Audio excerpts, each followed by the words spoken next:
Introduction. Dear friends, you must have seen farmers working in paddy fields. They work for all day long. But have you ever wondered that where do they get that energy to do their work with full enthusiasm? Actually, like us, they also get this energy from the food that they eat.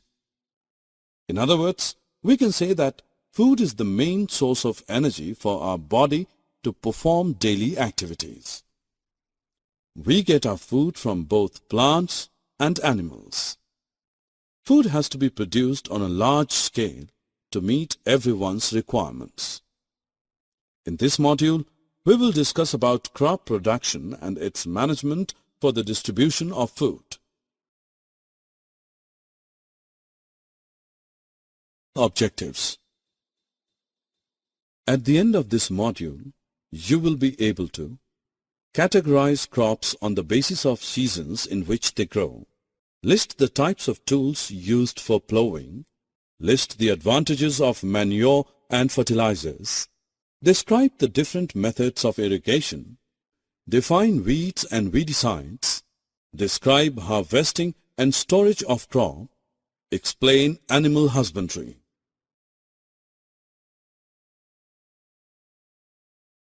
Friends, have you ever looked at a groundnut plant? Can we call it a crop?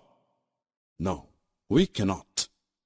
Do you know the fact that when same types of plants are grown at a large scale, then it is called a crop? If you wish to grow a pea plant in the hot season, you can't do it. Do you know the reason behind it? In India, crops are broadly classified into two categories on the basis of the season they are grown in. That is, Rabi crops and Kharif crops. Rabi crops are usually grown in the winter season from October to March. Wheat, gram and peas are the examples of Rabi crop. Kharif crops are usually sown in the rainy season, generally from June to September. Paddy, maize, groundnut, etc. are some common examples of Kharif crop. To grow crops, various activities are performed which are known as agricultural practices. Let us know them one by one in detail.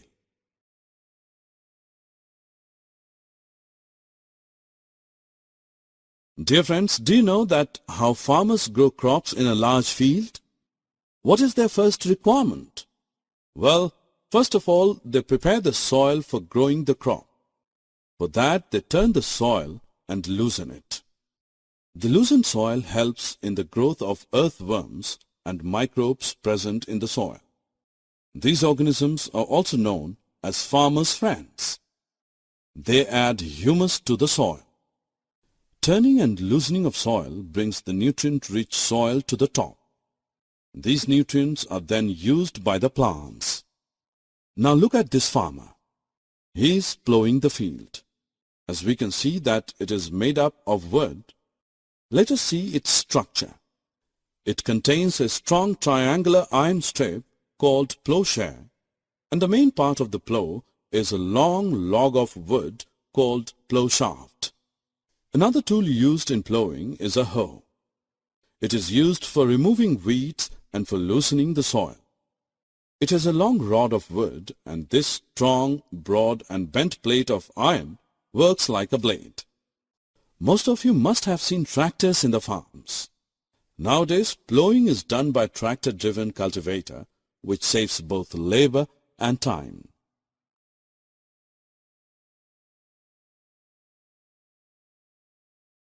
Once plowing is done, next step is sowing. Before sowing, farmers select good quality seeds to get high yields. Have you ever noticed your mother putting some grains in a vessel and pouring some water to it? What happens after a few minutes? Some seeds start to float. What is the reason behind this?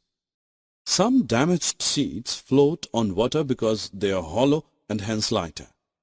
Actually, this is a good method for separating good, healthy seeds from the damaged ones. Now let us see what are the tools used for sowing seeds. Look at this farmer. He has a funnel-shaped tool for sowing seeds. Observe them closely. What is he doing with this tool? Yes, he is filling seeds into the funnel and passing them down through the sharp ends of the pipe to get them seeded in the soil. This is a traditional method and very easy. Nowadays, farmers use modern seed drills for sowing with the help of tractors. I'm sure you are wondering how this seed drill works. It sows the seeds uniformly at proper distance and depth, ensuring that seeds get covered by the soil after sowing. This process also saves a lot of time and labor. Friends, now let us move on to the next topic of this module. I'm sure you must have heard the term manure many a times. Do you know what it is? Okay, let us see. Manure is an organic substance obtained from the decomposition of plant and animal wastes. To make it, farmers dump plant and animal wastes in pits at open places where it is decomposed by microorganisms. Soil fertility and nutrients are reduced due to repeated cultivation of crops year after year. Farmers therefore add manure to the fields to replenish the soil with nutrients. This process is called manuring. Now let us look at some of the major advantages of organic manure. Manure enhances the water-holding capacity of the soil. It makes the soil porous, due to which exchange of gases become easy. It improves the texture of the soil. It also increases the number of friendly microbes necessary for a healthy crop. Like manure, fertilizers are also used in replenishing the lost nutrients and minerals in the soil. Fertilizers are the chemicals used to add minerals like potassium, phosphorus and nitrates to the soil. Fertilizers are produced in factories.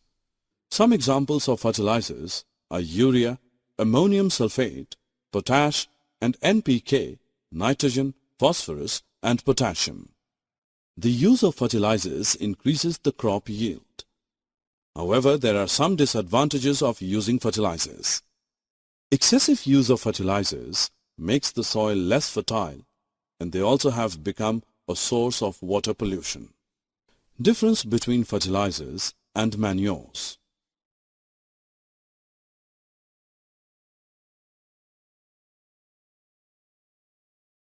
Till now we have learned about manures and fertilizers and their uses.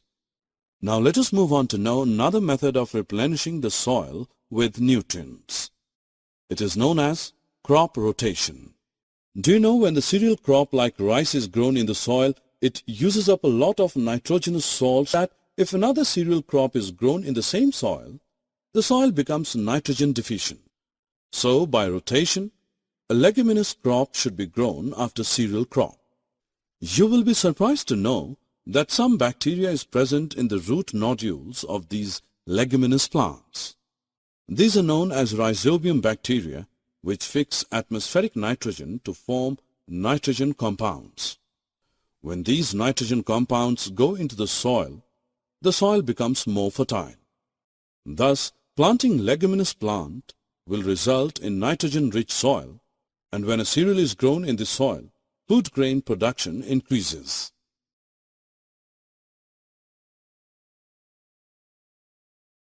Friends, as we all know that water is very essential for all living being, but what is its role in the production of crops?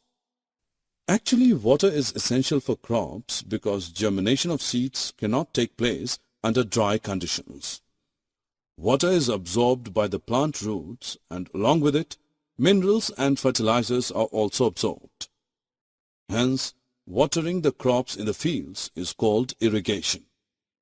The time and frequency of irrigation varies from soil to soil, crop to crop, and season to season. Now the question arises, what are the sources of irrigation?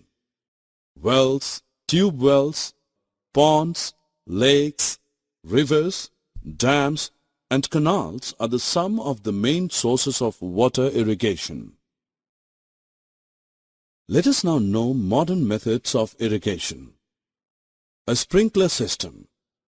This system is most useful on the uneven land where sufficient water is not available. In this system, the perpendicular pipes, having rotating nozzles on top, are joined to the main pipeline at regular intervals.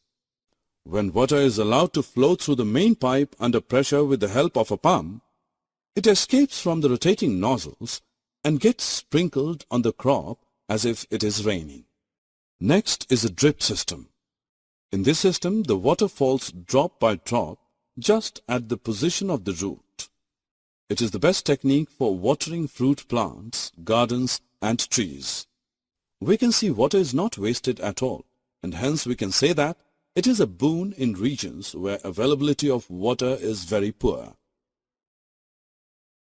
Friends, what do you think that the farmers do after the crop is mature? Yes, he cuts the crop. This process is called harvesting, and it is an important task. Now let us know how the harvesting is done. In harvesting process, crops are pulled out or cut close to the ground by using sickle or a machine called harvester. After this, the grain seeds are separated from the chaff. This process is called threshing. This is carried out with the help of a machine called combine, which is in fact a combined harvester and a thresher. Once harvesting is done, crops are stored in huge storages.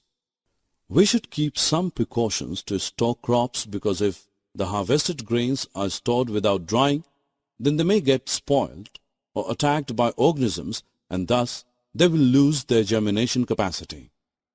So the grains should be properly dried in the sun to reduce the moisture in them. Do you know the fact that farmers store grains in jute bags or metallic bins, but for large-scale storage of grains, farmers use silos and granaries.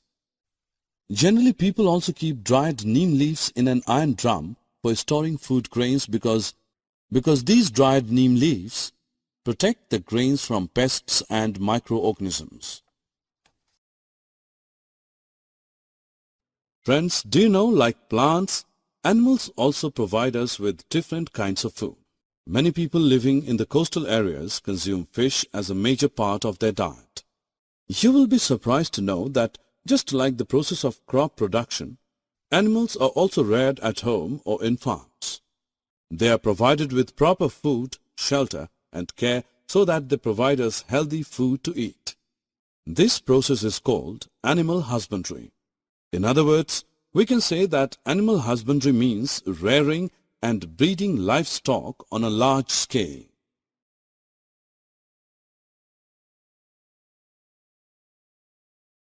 Summary. Now friends, let us summarize what we have learned so far.